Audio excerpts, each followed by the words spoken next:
Good morning, everyone. Welcome to today's webinar. My name is Ronik Patel. Thanks for joining us today as we talk about implementing climate action plans.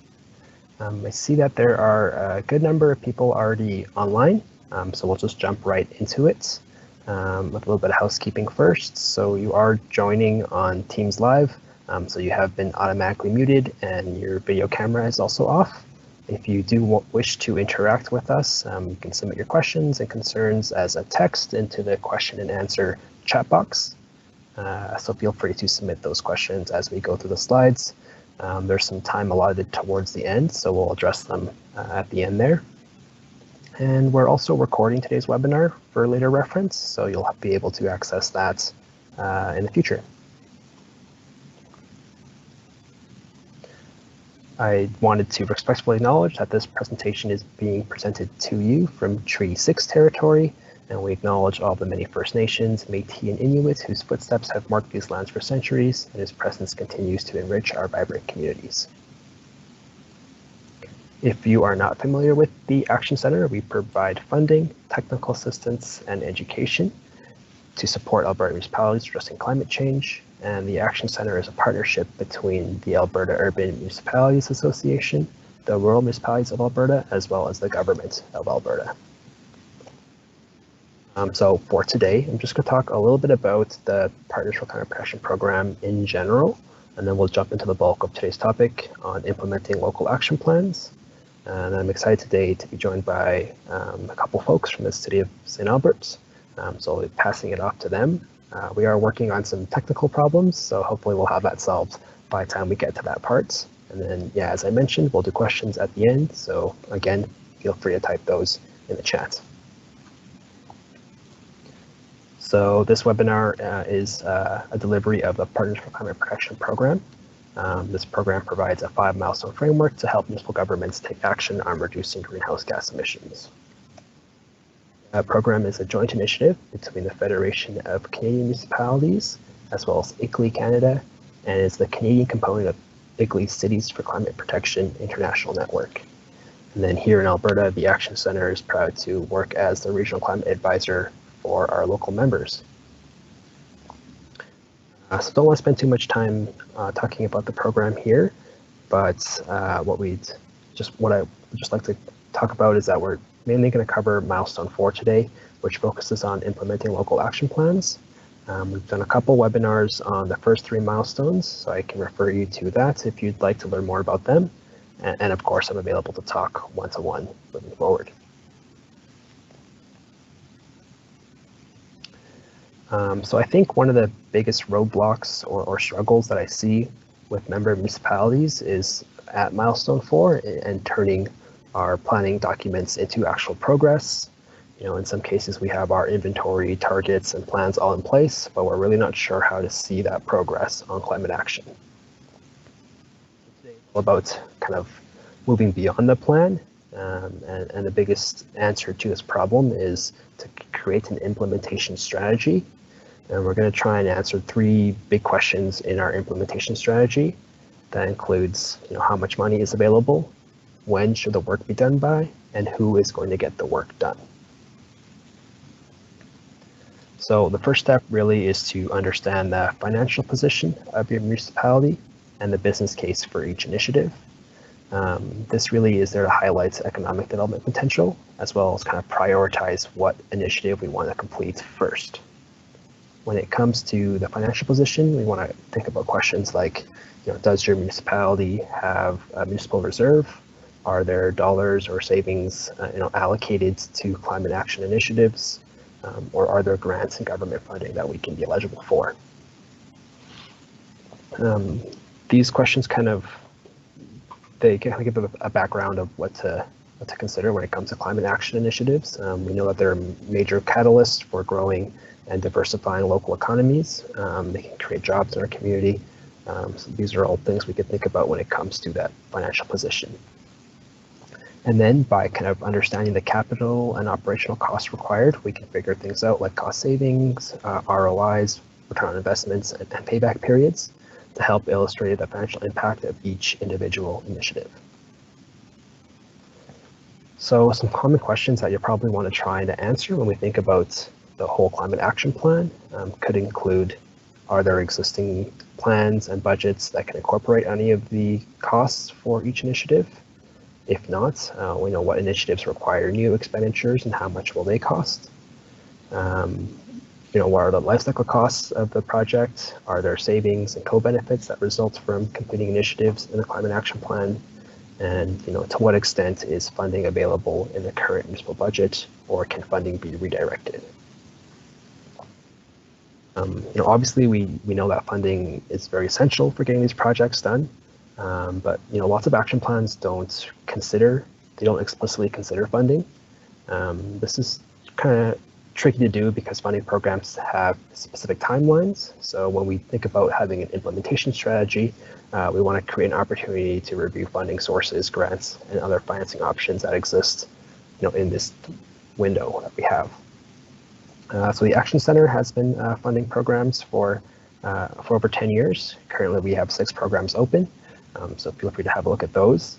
You may want to tap some provincial programs, so things like the Federal Gas Tax Fund, infrastructure programs are available through the Government of Alberta. FCM also has various funding streams for municipalities across the country. And you can always a couple ways to keep up to date on what programs are available are checking the Government of Canada's directory of energy efficiency and alternative energy funding programs, as well as the Action Center's Alberta Funding Guide. Our guide provides information about funding programs for renewables and energy efficiency projects that are specifically available to municipalities in the province.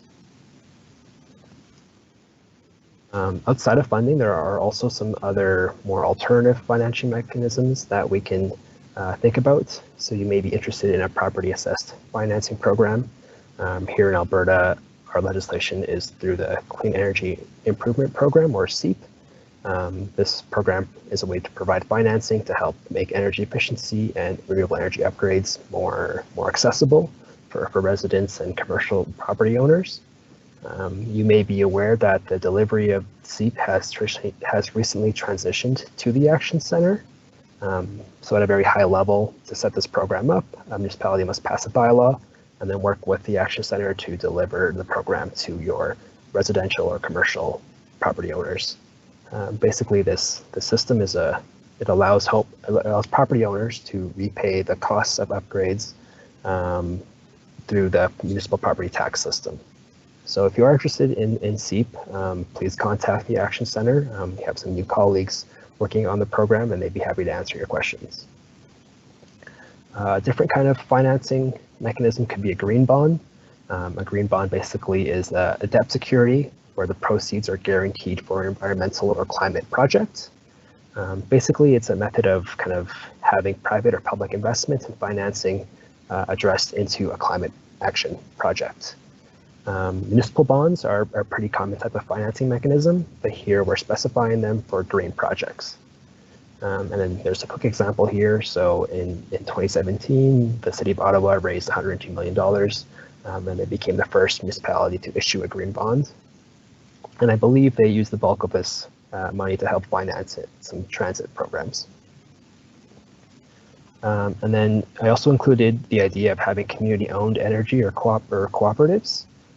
Both of these have a similarity, and they draw on the combined power of bringing together individuals to reduce upfront costs and increase market penetration. So basically, we're just trying to bring people together through a shared investment, and then they can benefit from having those goals aligned financially, socially, and environmentally. So the second question we want to address in our implementation strategy is timelines. So a climate action plan will typically have a target year. The target year goes with your emission reduction target, and it just specifies, we're going to get to this emission reduction by this year. But we also want to think about having a time frame for each specific initiative. And this is really important, as it allows you to track progress against the overall goal. And then tracking progress also helps support the staff that are responsible for continuing climate action progress. So when it comes to each initiative, we want to make sure that we allow time to meet the targets, and that can be done through having an implementation schedule. So it's recommended that municipal staff especially senior staff and council, work together to help the people responsible for completing the plan develop a reasonable schedule. We want to make sure we get commitment from everyone involved at the beginning of a project, and that can help assure the project will actually get done. And then just kind of one last point on timelines is that we want to ensure that planning doesn't end when we get to implementation. Our plan that we have should be regularly revisited and updated to reflect any changes that may have happened. Okay, and we also want to talk about assigning responsibility. So we want to start by identifying individuals, groups, or departments in your municipality that will be responsible for each initiative detailed in your climate action plan. The climate action plans and initiatives, they often kind of overlap into many departments. Again, engaging senior management and council can help delegate responsibilities across to the appropriate departments and create accountability with the staff attached to each specific initiative. Municipal staff that develop the plan are often responsible for putting that plan into motion, but in some cases we want to involve external stakeholders, NGOs, non-government organizations, and private sector contractors that can also contribute to the implementation of specific projects. So it's important to identify where we need help outside of our municipality to complete an initiative, and then make sure we select the right resources to help us move forward. So this might require putting together a request for proposals. It might involve getting quotes from multiple vendors and making informed decisions. We might want to look at any pre-qualified vendor lists to help us kind of guide this process.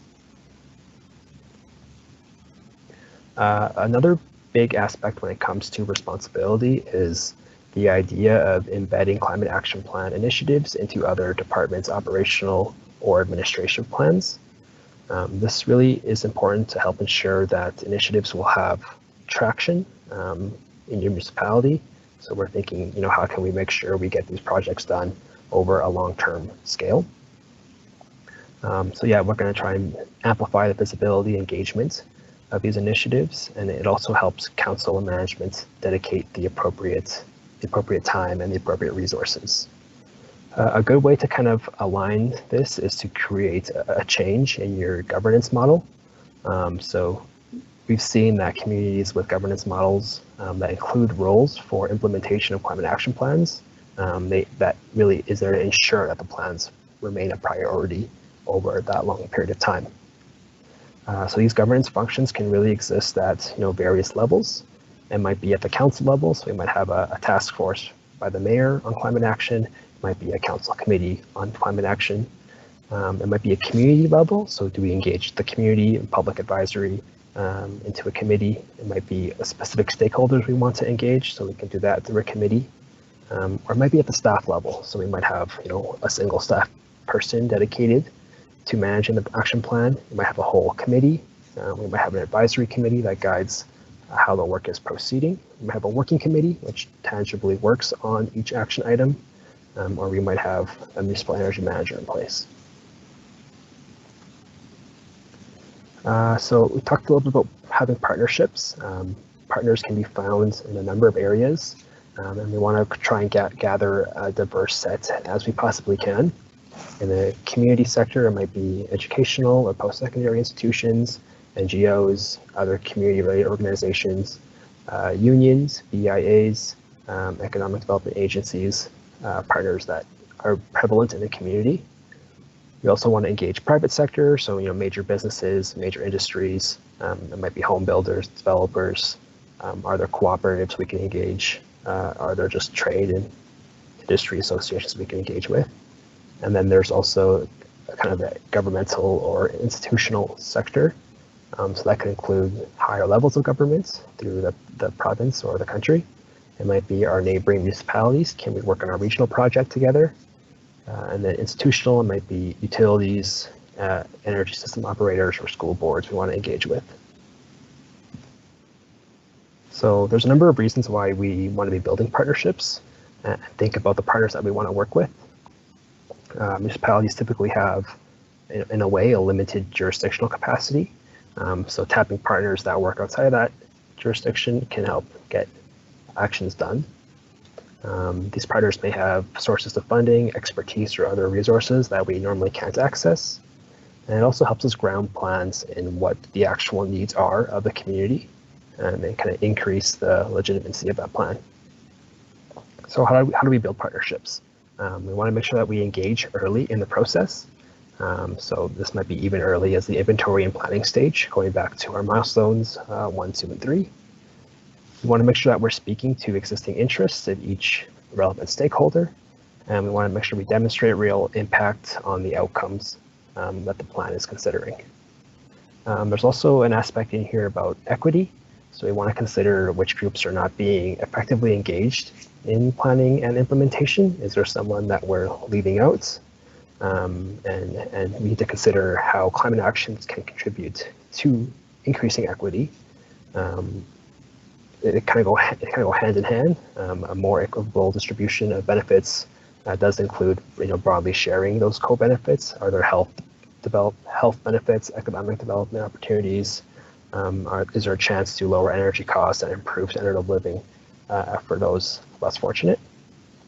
So basically, integrating equity into plans can kind of help build community support and engage those partners. When it comes to communication, this applies to both internal as well as external communication. It's really important that it allows us, having strong communication allows us to maintain momentum for action, sustaining engagement with the process, as well as celebrating the successes and having accountability for those plans and targets. So yeah, we hopefully we touched on all 3 areas of an implementation strategy, and hopefully addressing the finances, each business case, what opportunities exist, as well as alternative financing mechanisms, can help us move into timelines and responsibility that are part of the implementation strategy. Just looking at the members list here, I see that there's a handful of members that are actively working on their Milestone 4 requirements. So this slide is more for you. If you are ready to submit for your Milestone 4, what we are looking for in the PCP program is a description of which the degree that you've implemented your local action plan. And that includes the partners, financing mechanisms, or variations from the original plan, as well as an outline of an implementation schedule.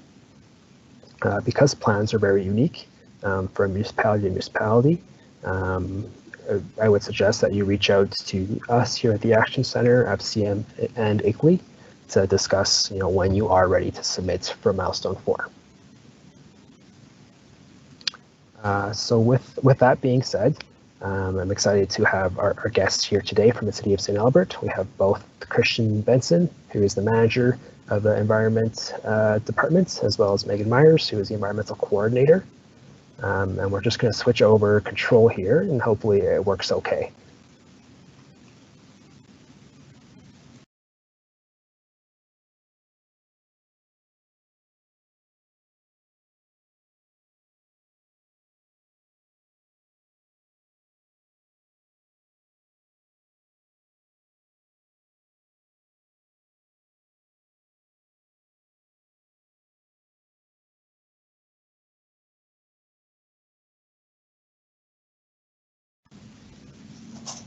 Hi, Christian. I can see that you took over control. I can't hear you. I'm hoping. Yeah, no, hey, I'm just waiting. I think Megan's on mute, so. Oh, yeah. Here we go. Perfect. Okay. Good morning, everybody. Sorry about that. All right. Good morning, and thank you, Ronak and MCCAC, for inviting Christian and I here today. As Ronak said, my name is Megan Myers. I'm the Environmental Coordinator with the City of St.Albert with a focus on community strategy and engagement.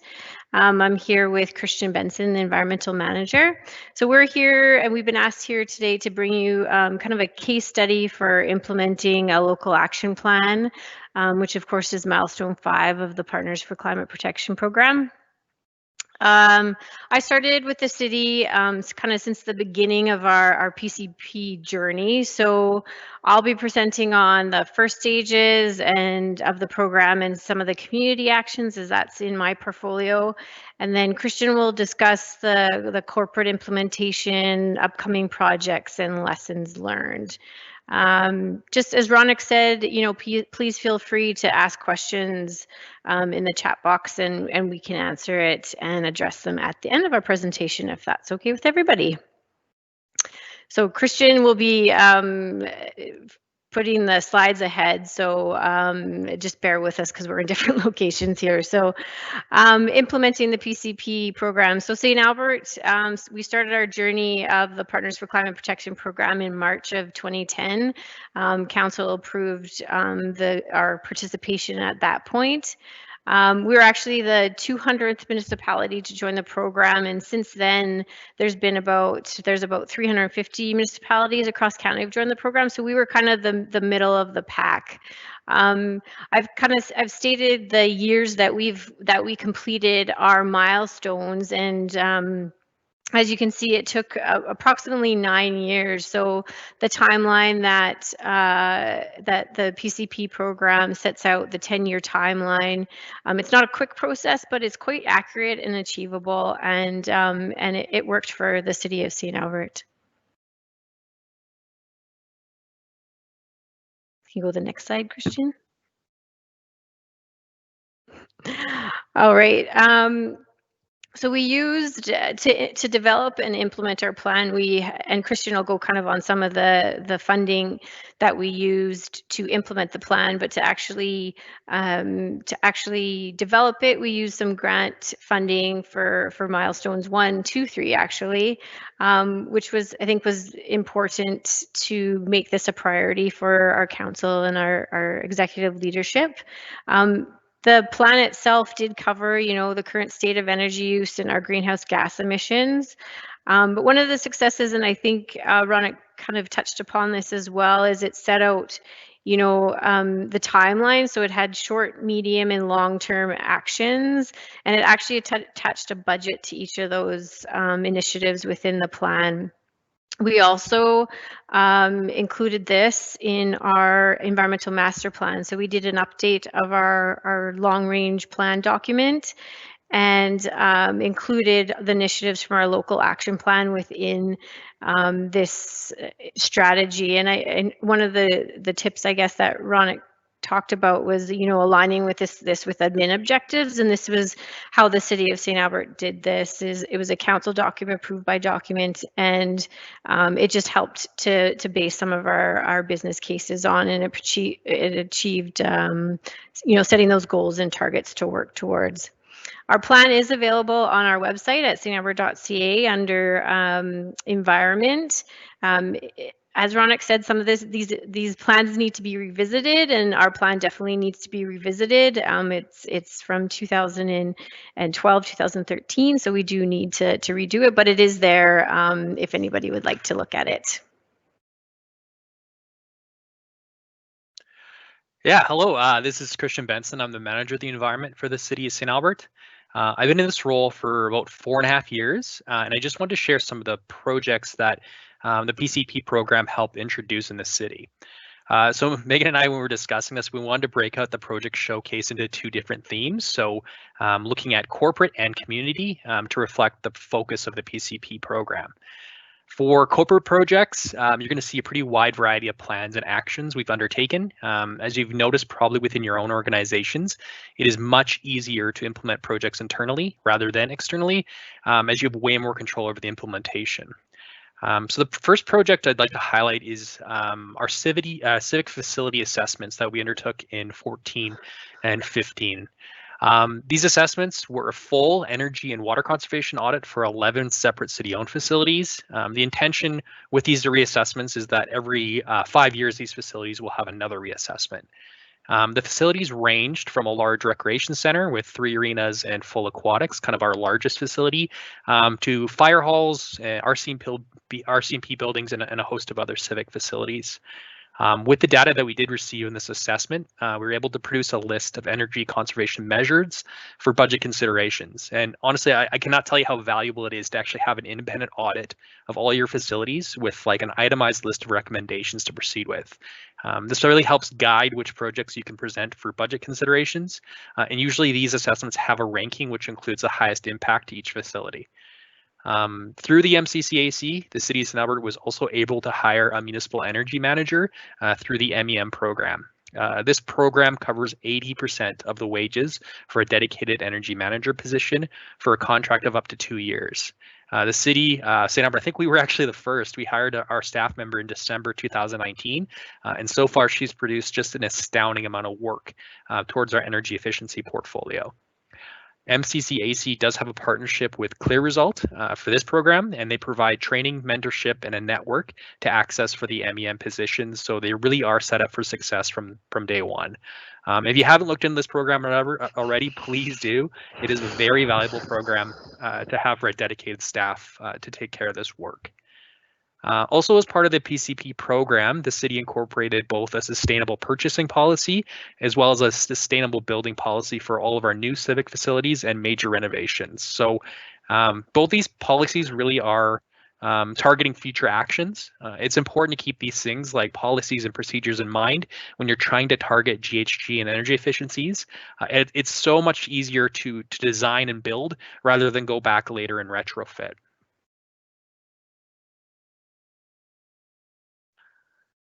The next one I wanted to chat about really is the city. We actually just received an Emerald Award in June 2020 for the City of St. Albert's electric bus fleet, and it's been paired with a solar PV installation at our transit facility. So the city currently owns 7 fully electric buses. We were actually Canada's first to have municipally owned long-range electric buses. And if you've seen the news, there's a lot of other municipalities joining on board. City of Edmonton just did a large purchase of EV buses. And really our intention in the City of St. Albert is that through replacement and attrition of our existing fleet, the city is going to be aiming to do replace a majority of our fleet with EV. Really, I mean, one of the special things about this project is that our electric buses are paired with a 301 kilowatt DC solar voltaic system. And that, you know, in addition to sort of providing electricity for the buses during charging, it also provides about a third of the electrical requirements for the entire transit facility. So this was actually our first kind of a mid-scale large solar PV array in the city, and it kind of was a bit of a pilot for the city. You know, with us and kind of tying it back to PCP, that with buildings and fleet, they represent 78% of the city's GHG emissions. So this is a great example of applying a project directly to the largest portion of your GHG contribution.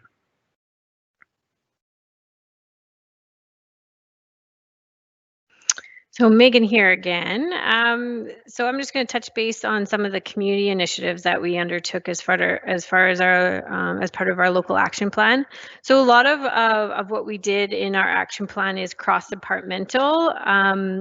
However, some of these are not as tangible or have, you know, the results aren't noticed as quickly as some of these other ones listed here.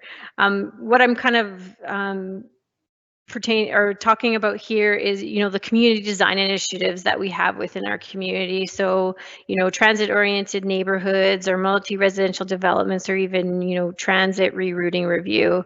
So although not listed here or discussed in this community section, they are really integral to, you know, the long-term success of our action plan. You know, although a lot of our actions or initiatives are internal, I did want to mention one of the external programs that we think really help St. Albert as far as the community, and that is the Energy Efficiency Alberta residential programming. You know, although the program was around only for a couple of years, we know that there was a large uptake within St. Albert, and we don't have, you know, the data to, you know, show that there was a large benefit, but we know that residents were able to utilize the energy efficiency upgrades in their homes and really have an improvement and help out with our GHG reductions. So the first one here, the Home Energy Assessment Toolkit, or HEAT. So this program or this kit supplies residents of St. Albert with some tools and tips and strategies to determine how energy is being used in their home. Essentially, in a nutshell, it's a do-it-yourself home energy audit. We initially launched these kits in 2017. We put 2 of them in our St. Albert Public Library for residents to borrow. it was successful in the sense that we had, in our community, consistent hold of over 50 residents wanting to borrow these. So in 2018, we added another kit to the St. Albert Public Library to reduce that demand a little bit. So based on the success of these kits, we also have done some energy efficiency events in partnership with the St. Albert Public Library for residents. And really, the events were for residents to learn a little bit more about our toolkits, as well as receive some tips and tricks to improve home energy and water efficiency in their homes. And they really were well received, and it just shows that there is that appetite within St. Albert in particular for this type of information and assistance within the community.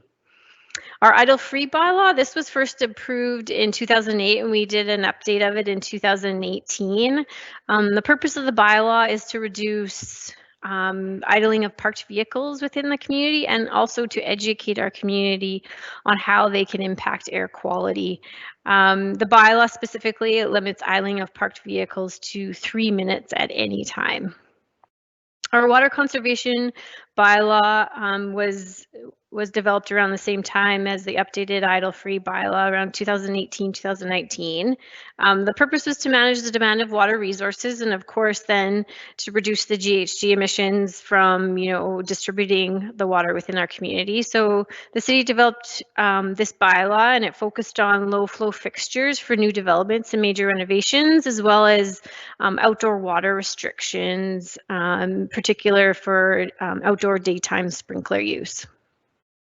So the City of St. Albert's had a grant program since 2007, which is, before our action plan, but a lot of this program can definitely help encourage sustainability projects specific to reducing greenhouse gas emissions and energy consumption within the community.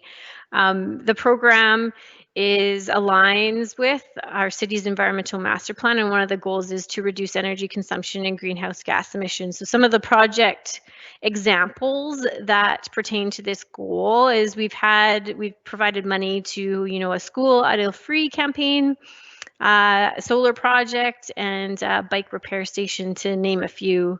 So the program, it's based on 50 cents per capita, and it provides funding of up to $5,000 for eligible projects.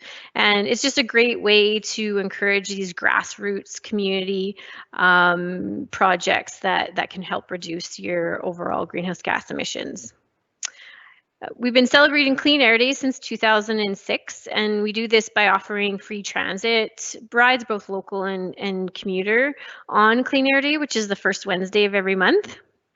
And to kick off Clean Air Day, we also host free bike tune-ups, which aligns with Bike Month. So throughout the month of June, we offer a host of bike tune-ups just along the river here. So in 2018, we had a couple of events, and we did approximately 70 bikes. And in 2019, we did over 75, and we had to turn people away. It was a very popular event. So we have actually a couple of really interesting projects going on in the city coming soon. So I just wanted to touch on a little bit of some of the projects we have in the next couple of years. Very first one that's actually occurring right now, the city's second municipally owned mid-sized rooftop solar PV array is under construction this week at our Public Works facility.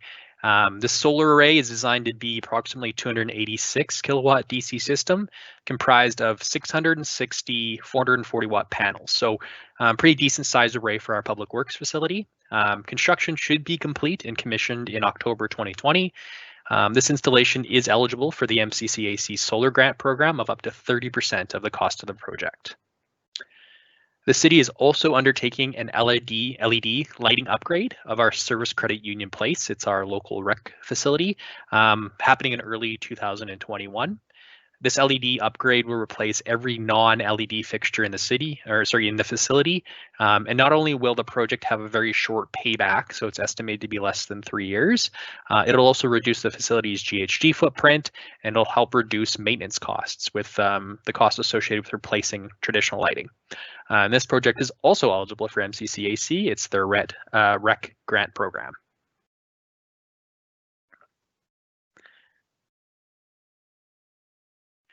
Few of the other projects that we are undertaking in the near future include an EV fleet and EV charging infrastructure study. We'll be looking at potential implementation dates for EV alternatives to our existing internal combustion fleet.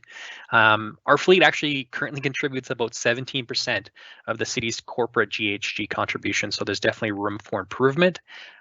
These studies are eligible for MCCAC's electric vehicle for your municipalities program. We'll also be actually a very interesting one is we're undertaking a recommissioning pilot project at our RCMP building. And for recommissioning, and this is an NRCan grant, so I'll use the NRCan definition for recommissioning. Recommissioning is a re-optimization process that ensures that existing equipment and systems operate optimally. It provides a rigorous investigative approach to identifying problems and system integration issues. So this project will be a case study for NRCan for our climate zone and will represent our first building to receive recommissioning in the city. Our facility audit estimates approximately 5% savings on electricity and natural gas consumption that can be achieved by completing a recommissioning of a facility. Our hope is to get more experience with this project in recommissioning, and then we can look at some of the other facilities within our portfolio to complete recommissioning after this pilot. Couple other projects that are a little longer term, basically 2021 and beyond. The CEIP PACE program offered by MCCAC as of October. And I just wanted to make a plug that MCCAC does have an upcoming webinar for the CEIP program on September 22nd, 2020. So we definitely will be in attendance for that one. The city is also looking at implementing a climate change adaptation and resilience plan that will maybe supersede our local action plan or incorporate a few of the targets assigned with our local action plan. And then really we want to have a little bit more focus on energy literacy and energy poverty through campaigns and awareness programs that we're going to be planning sort of for the near future.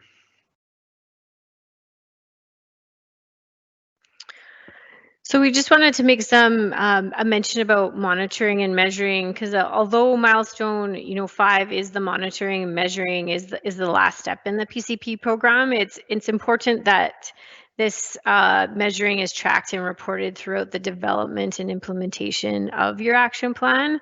I noticed on the PCP website that there's a guidebook on quantifying greenhouse gas emissions at the project level, which would be very useful, and it's sometimes a hard task, so it's there for your use. Since joining the PCP program in 2010, the city has reported on corporate and community greenhouse gas emissions and initiatives, and we've done this annually through St. Albert's report on the environment. Our report on the environment provides a snapshot of the city's progress on 9 goals and 21 targets in the environmental master plan, and reducing energy consumption and greenhouse gas emissions is goal 2 in the plan. This report is published in the St. Albert Gazette, so our local newspaper every year, and it as well is available on our city website, and past reports as well are available on the city website too.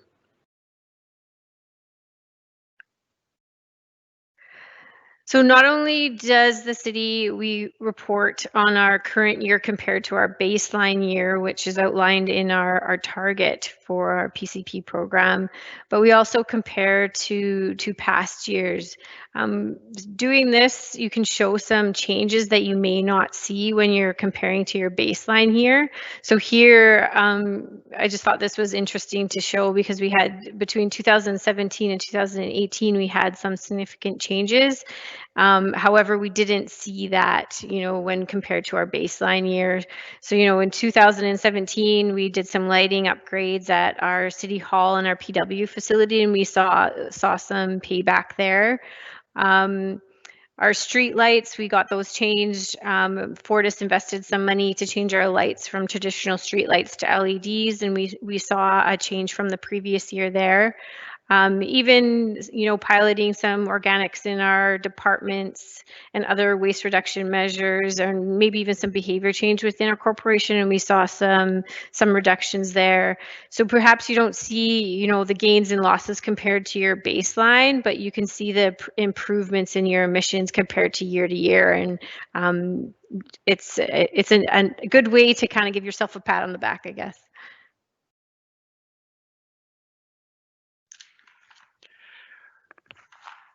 So Megan and I, having gone through this PCP process in the past decade, I've sort of talked about and developed a handful of recommendations for anybody that's looking to take the same path. So for us, first and probably most important is to make sure that every recommendation that you make is a business case that includes financial impacts. Environmental benefits are very apparent with the majority of these recommendations, but you definitely need to make sure that you tie in the financial cost avoidances, payback, and even operational savings. Second is that this PCP program really does establish a very strong framework of goals and targets, but you also need to get internal buy-in from all stakeholders. So make sure you are regularly meeting with your operations staff, even if it's a monthly or bi-monthly meeting, and you get buy-in from your facility operators. Make sure you are constantly engaging your leadership teams and other staff with these projects. Third point is grants. They will make your life so much easier with implementing your action plan. As you probably noticed through our presentation in the showcase, the large majority of our projects were all tied to a grant in some form. And nice plug for MCCAC. I think they appeared on almost all of our grant programs. Another recommendation is that you need baselines prior to implementation of your projects, and then follow up with the reporting of those GHG changes. So we've actually been a little guilty of this, of not following our own advice in the past, but it's so important that you're able to report on these positive impacts to the projects that you're implementing. Megan touched on a bit in the last slide, but much of the gains and losses in your GHG emissions are out of your control. So this is particularly true with tracking community emissions. An example of this, St. Albert was on track to meet our goals 1 year, it's probably about 3 years back. And then the very next year, there was actually an update to the community assumptions. So in particular, it was the vehicles owned per household. And this resulted in a pretty large gain in GHG community emissions the next year in our reporting year. So this is obviously pretty frustrating, but it's important to, it's an important part of the process, and you have to learn that with these updates, there will be a movement and gain and a loss within your GHG emission portfolio. Last and not least, this is sort of our mantra in environment, but you will face a lot of resistance. So much of this work around the PCP program involves change management, and people sometimes will oppose change. So make sure that you're engaging early and often to get buy-in. Okay, so that's our presentation. Thank you very much for this opportunity to discuss St. Albert's journey with the PCP program. You'll notice Megan and I's contact information is here. Please feel free to add us to your networks or send us emails if you have any follow-up questions after today. I haven't been looking, but I'll check to see if there's any questions in the chat box, and Megan and I are here to answer any questions. Awesome. Thanks, Christian. Thanks, Megan. Really appreciate you guys taking some time. It was great to hear about your climate action progress in St. Albert, especially for us, how the initiatives are being prioritized, and we're utilizing funding programs, some of them from the Action Center, so great plug there, but also in our CAN programs, just these opportunities to help prioritize. I can help facilitate some of the questions here. Sure. So the first question is about offset credits. So the question says, does the city retain the rights to the offsets and credits, and do credits play a part in funding some of the climate action? So this is interesting. We've looked in the past to credits, carbon credits.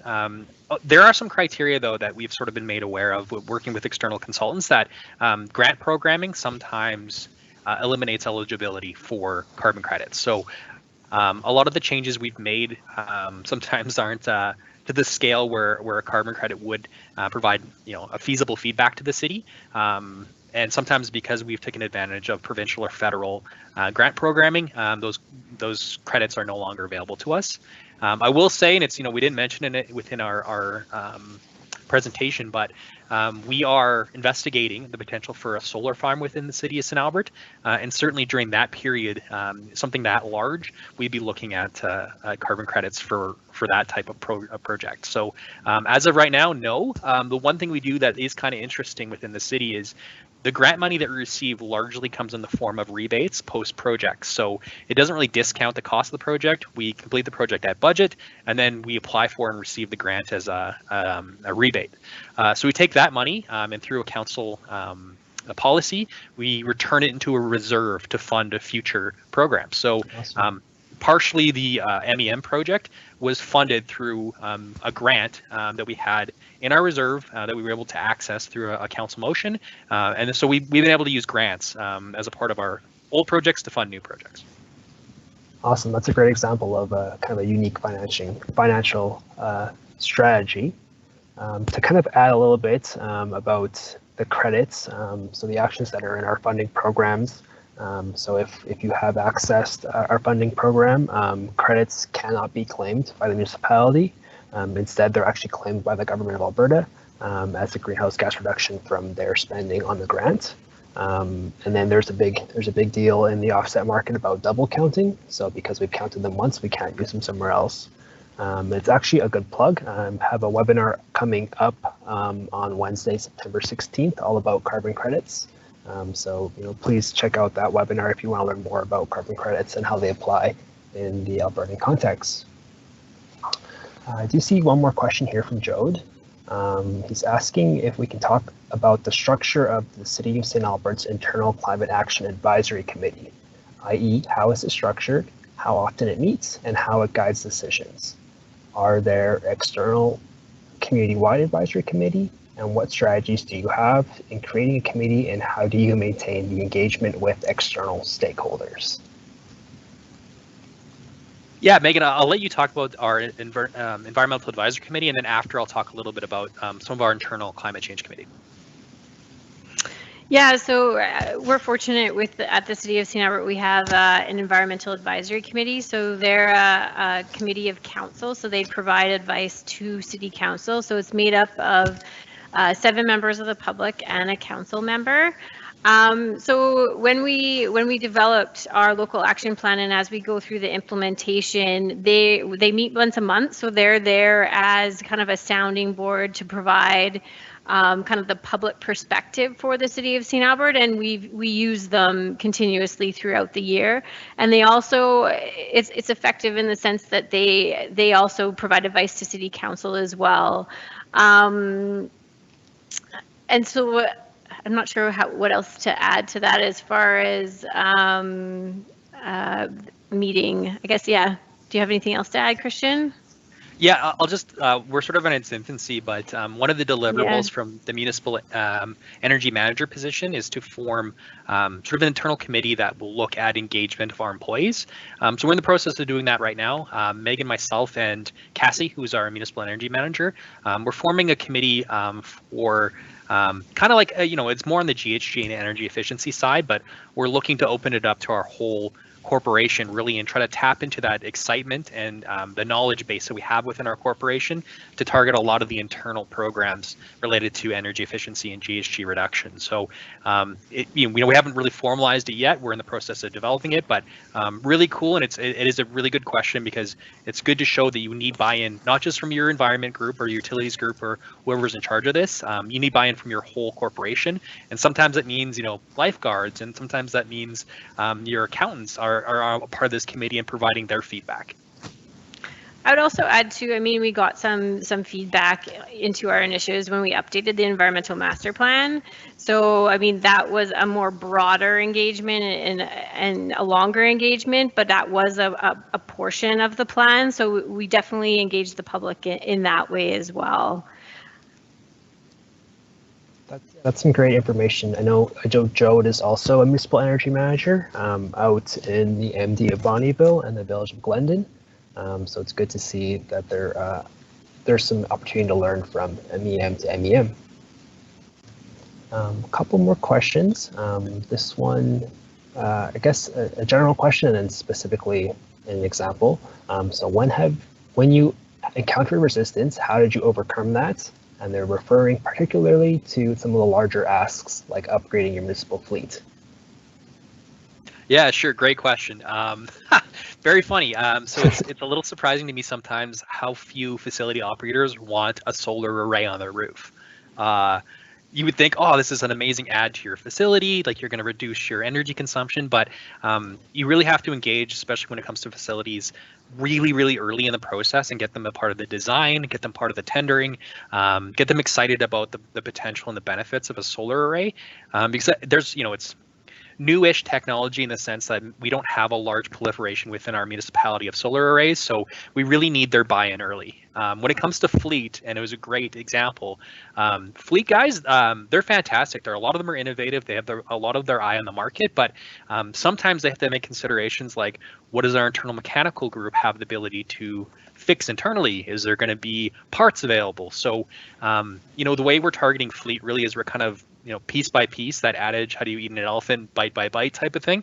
We're targeting smaller sectors of vehicles, and we're looking to introduce things that are already commonly in the market. So one of the first things we're doing with an EV fleet strategy is targeting light duty pickup trucks, passenger vehicles, vans, things that are commonly available already on the EV market.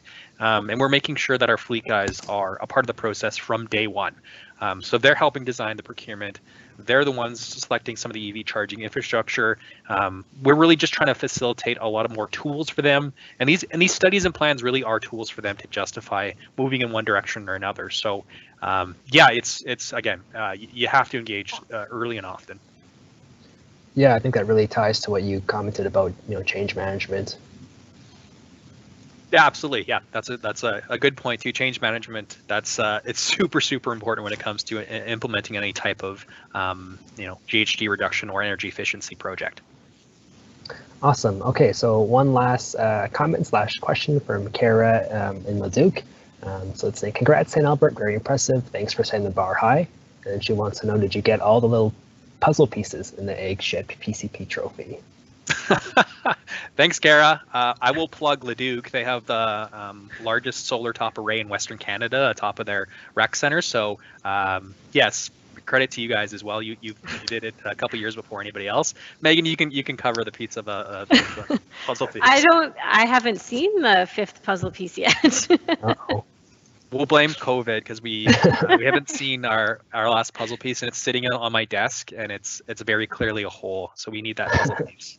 Well, hopefully it's on its way. But yeah, there's lots to learn from each other. So I encourage, if you're a municipal staff practitioner, get in touch. There's lots of common work being done and lessons to learn from each other. So yeah, with that being said, I think that's all for questions. But yeah, Christian and Megan have left their contact info. You can get in touch with them if you do have questions, and we'll have a recording and slides available from this webinar. I just want to thank both Megan and Christian once again for joining me today and talking about implementation. Great, thanks guys. That was fun. Thanks for having us. Perfect. Take care, everybody. Take care.